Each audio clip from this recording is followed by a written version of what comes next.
तुम मुझे खून दो और मैं तुम्हें आज़ादी दूंगा और जय हिंद जैसे नारों से देश के लाखों क्रांतिकारियों के दिल पर राज करने वाले नेता का नाम था सुभाष चंद्र बोस। नमस्कार, मैं किशन दुबे कक्षा अष्टम सा का छात्र हूँ और आज मैं आप सभी को नेताजी सुभाष चंद्र बोस जयंती के इस पावन दिन पर उनके बारे में कुछ बताने के लिए प्रस्तुत हुआ हूँ। नेताजी सुभाष चंद्र बोस का जन्म 23 जनवरी 1897 को उड़ीसा प्रांत के कटक नामक स्थान पर हुआ था। इनके पिता जानकीनाथ बोस एक जाने माने वकील थे एवं माता प्रभावती देवी एक घरेलू किस्म की एवं धार्मिक महिला थीं। इनकी प्रारंभिक शिक्षा वहीं कटक में ही हुई थी। बचपन से ही एक बहुत मेधावी छात्र थे। इनकी कॉलेज की शिक्षा कोलकाता प्रेसिडेंसी कॉलेज एवं स्कॉटिश चर्च कॉलेज से हुई थी। इस दौरान इनके मन में देश के लिए राष्ट्र प्रेम भी बहुत ही ज़्यादा पनप रहा था।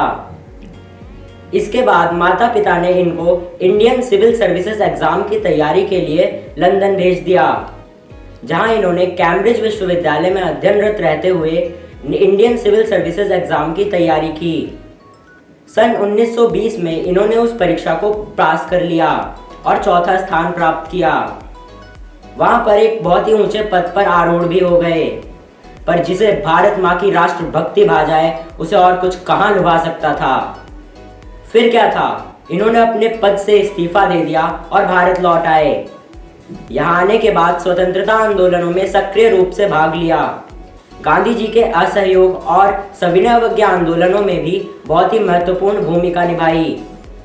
इस दौरान कई बार इन्हें जेल भी जाना पड़ा, पर कोई जेल भारत माँ के इस वीर सपूत को अपने बंधन में बांधे न रख सकी।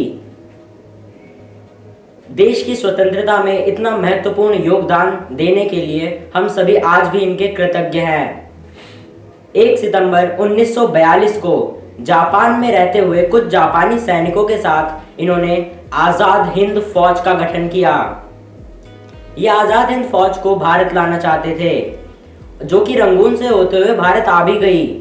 पर इसी दौरान 18 सितंबर 1945 को उस दुर्भाग्यवश दिन जब ये दक्षिण पूर्वी एशिया को विमान से सफर कर रहे थे, तो विमान दुर्घटना में इनका निधन हो गया। इस बात पर आज भी विवाद चलते हैं कि इनका निधन उस विमान दुर्घटना में हुआ था या फिर कोई और कारण था। परंतु भले ही भारत माँ का ये वीर सपूत उस दिन इस नश्वर शरीर को त्याग कर चला गया हो, पर आज भी वो हमारे दिलों में जीवित है, अमर हैं और अमर रहेंगे। धन्यवाद।